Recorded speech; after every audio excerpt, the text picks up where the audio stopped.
नमस्कार, मी केतकी जोशी आणि आत्ताची सगळ्यात मोठी बातमी आहे ती म्हणजे पंतप्रधान नरेंद्र मोदी थोड्याच वेळात देशवासियांशी संवाद साधणार आहेत। 6 वाजता मोदी संपूर्ण देशभरातल्या सर्वसामान्य जनतेशी संवाद साधणार आहेत आणि मोदींच्या भाषणाकडे अवघ्या देशाचं लक्ष लागलं आहे। अर्थातच सगळ्यांनाच आज उत्सुकता आहे की मोदी काही नवीन घोषणा करतायत का आणखी काही बोलतात। नवरात्राचे दिवस आहेत त्यामुळे महिलांसाठी काही विशेष घोषणा केली जाते का, आर्थिक पॅकेजची घोषणा केली जाते का, लसीबद्दल काही पंतप्रधान बोलतायत का, या सगळ्या गोष्टींची आता उत्सुकता आहे आणि काही वेळातच म्हणजे साधारण 6च्या सुमाराला आता पंतप्रधान मोदी देशवासियांशी संवाद साधणार आहेत। याच्या पूर्वी सुद्धा लॉकडाऊनची घोषणा करणं असो किंवा जे मोफत रेशन योजना आहे ती नोव्हेंबरपर्यंत वाढवणं असो, अशा अनेक गोष्टींसाठी मोदींनी संवाद साधला होता आणि त्याच प्रमाणे अनेक महत्त्वाच्या घोषणा देखील पंतप्रधान मोदींनी स्वतः देशवासियांशी संवाद साधूनच केल्या होत्या। त्यामुळे आता मोदी काय नेमकी घोषणा करणार, काही वेगळी घोषणा करतात का, आर्थिक काही महत्त्वाच्या पॅकेजबद्दलची घोषणा असणार आहे का, याबद्दल सगळ्यांनाच उत्सुकता लागलेली आहे। नमस्कार। कोरोना के खिलाफ लड़ाई में जनता कर्फ्यू से लेकर आज तक हम सभी भारतवासियों ने बहुत लंबा सफर तय किया है। समय के साथ आर्थिक गतिविधियों में भी धीरे धीरे तेजी नजर आ रही है। हम में से अधिकांश लोग अपनी जिम्मेदारियों को निभाने के लिए फिर से जीवन को गति देने के लिए रोज घरों से बाहर निकल रहे हैं। त्योहारों के इस मौसम में बाजारों में भी रौनक धीरे धीरे लौट रही है, लेकिन हमें ये भूलना नहीं है कि लॉकडाउन भले चला गया हो, वायरस नहीं गया है। बीते 7-8 महीनों में प्रत्येक भारतीय के प्रयास से भारत आज जिस संभली हुई स्थिति में है, हमें उसे बिगड़ने नहीं देना है और अधिक सुधार करना है। आज देश में रिकवरी रेट अच्छी है, फैटेलिटी रेट कम है। भारत में जहां प्रति 10 लाख जनसंख्या पर करीब 5,500 लोगों को कोरोना हुआ है, वहीं अमेरिका और ब्राजील जैसे देशों में ये आंकड़ा 25,000 के करीब है। भारत में प्रति 10 लाख लोगों में मृत्यु दर 83 है, जबकि अमेरिका, ब्राजील, स्पेन, ब्रिटेन जैसे अनेक देशों में ये आंकड़ा 600 के पार है। दुनिया के साधन संपन्न देशों की तुलना में भारत अपने ज्यादा से ज्यादा नागरिकों का जीवन बचाने में सफल हो रहा है। आज हमारे देश में कोरोना मरीजों के लिए 90 लाख से ज्यादा बेड्स की सुविधा उपलब्ध है। 12,000 क्वारंटाइन सेंटर्स है। कोरोना टेस्टिंग की करीब 2,000 लैब्स काम कर रही है। देश में टेस्ट की संख्या जल्द ही 10 करोड़ के आंकड़े को पार कर जाएगी। कोविड महामारी के खिलाफ लड़ाई में टेस्ट की बढ़ती संख्या हमारी एक बड़ी ताकत रही है। सेवा परमो धर्म के मंत्र पे चलते हुए हमारे डॉक्टर, हमारे नर्सिस, हमारे हेल्थ वर्कर्स, हमारे सुरक्षाकर्मी और भी सेवा के भाव से काम करने वाले लोग इतनी बड़ी आबादी की निस्वार्थ सेवा कर रहे हैं। इन सभी प्रयासों के बीच ये समय लापरवाह होने का नहीं है। ये समय ये मान लेने का नहीं है कि कोरोना चला गया या फिर अब कोरोना से कोई खतरा नहीं है। हाल के दिनों में हम सब ने बहुत सी तस्वीरें, वीडियो देखे हैं जिनमें साफ दिखता है कि कई लोगों ने अब सावधानी बरतना या तो बंद कर दिया है या बहुत ढिलाई ले आए हैं। ये बिल्कुल ठीक नहीं है। अगर आप लापरवाही बरत रहे हैं, बिना मास्क के बाहर निकल रहे हैं, तो आप अपने आप को, अपने परिवार को, अपने परिवार के बच्चों को, बुजुर्गों को उतने ही बड़े संकट में डाल रहे हैं। आप ध्यान रखिए, आज अमेरिका हो या फिर यूरोप के दूसरे देश, इन देशों में कोरोना के मामले कम हो रहे थे, लेकिन अचानक से फिर से बढ़ने लगे हैं और चिंताजनक वृद्धि हो रही है।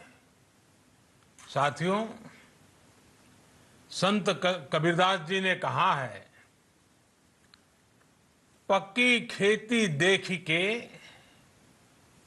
पक्की खेती देख के गर्व किया किसान, अजहू जोला बहुत है, अजहू जोला बहुत है, घर आवे तब जान।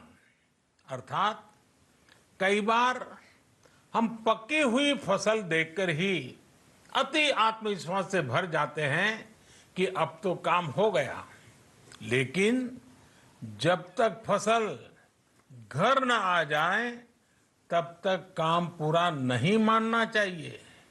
यही कबीरदास जी कह के गए हैं। यानी जब तक सफलता पूरी न मिल जाए, लापरवाही नहीं करनी चाहिए। साथियों, जब तक इस महामारी की वैक्सीन नहीं आ जाती, हमें कोरोना से अपनी लड़ाई को रत्ती भर भी कमजोर नहीं पड़ने देना है। बरसों बाद हम ऐसा होता देख रहे हैं कि मानवता को बचाने के लिए युद्ध स्तर पर पूरी दुनिया में काम हो रहा है। अनेक देश इसके लिए काम कर रहे हैं। हमारे देश के वैज्ञानिक भी वैक्सीन के लिए जी जान से जुटे हैं। भारत में अभी कोरोना की कई वैक्सीन पर काम चल रहा है। इनमें कुछ एडवांस स्टेज पर है, आशास्पद स्थिति दिखती है। साथियों, कोरोना की वैक्सीन जब भी आएगी, वो जल्द से जल्द प्रत्येक भारतीय तक कैसे पहुंचे, इसके लिए भी सरकार की तैयारी जारी है। एक एक नागरिक तक वैक्सीन पहुंचे, इसके लिए तेजी से काम हो रहा है। साथियों, रामचरितमानस में बहुत ही शिक्षाप्रद बातें हैं, सीखने जैसी बातें हैं, लेकिन साथ साथ अनेक प्रकार की चेतावनियां भी हैं। जैसे रामचरितमानस में बहुत बड़ी बात कही गई है, रिपु रुज पावक पाप, रिपु रुज पावक पाप, प्रभु अहि गणीय न छोट करी अर्थात आग, शत्रु, पाप यानी कि गलती और बीमारी, इन्हें कभी छोटा नहीं समझना चाहिए। जब तक इनका पूरा इलाज न हो जाए, इन्हें हल्के में नहीं लेना चाहिए। इसलिए याद रखिए, जब तक दवाई नहीं तब तक ढिलाई नहीं। त्योहारों का समय हमारे जीवन में खुशियों का समय है, उल्लास का समय है। एक कठिन समय से निकलकर हम आगे बढ़ रहे हैं।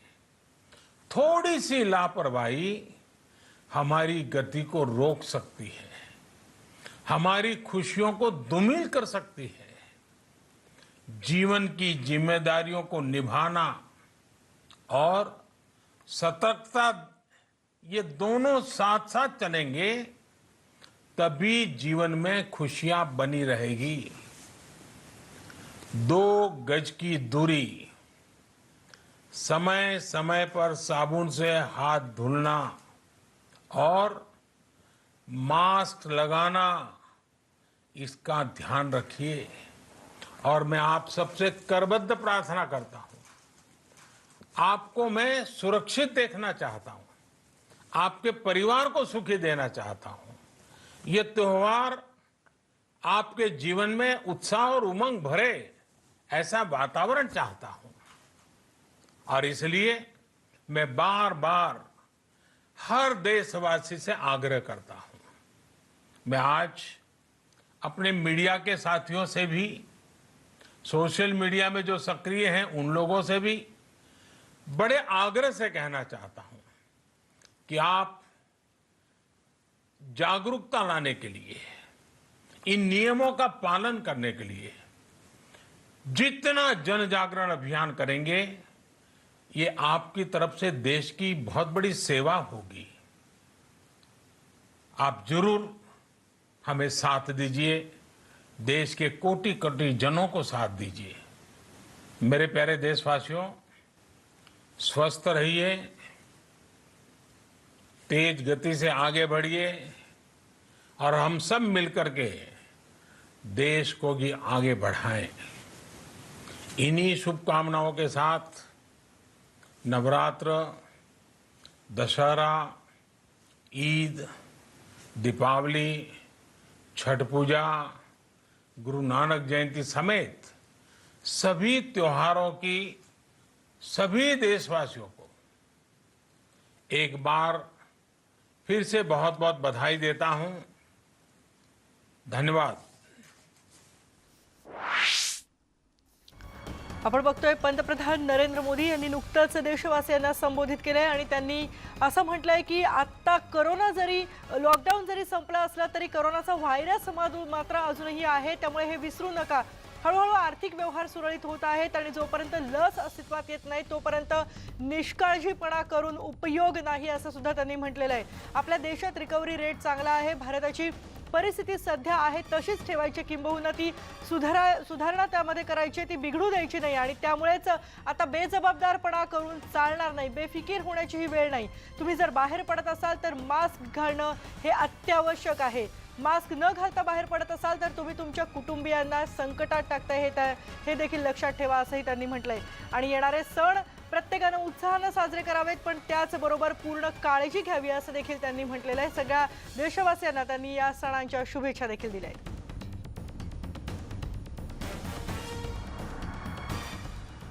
आपल्याला आणखी घडामोडी पाहायच्या आहेत, पण एक ब्रेक घेऊन परत येऊयात। पहा फक्त न्यूज 18 लोकमत।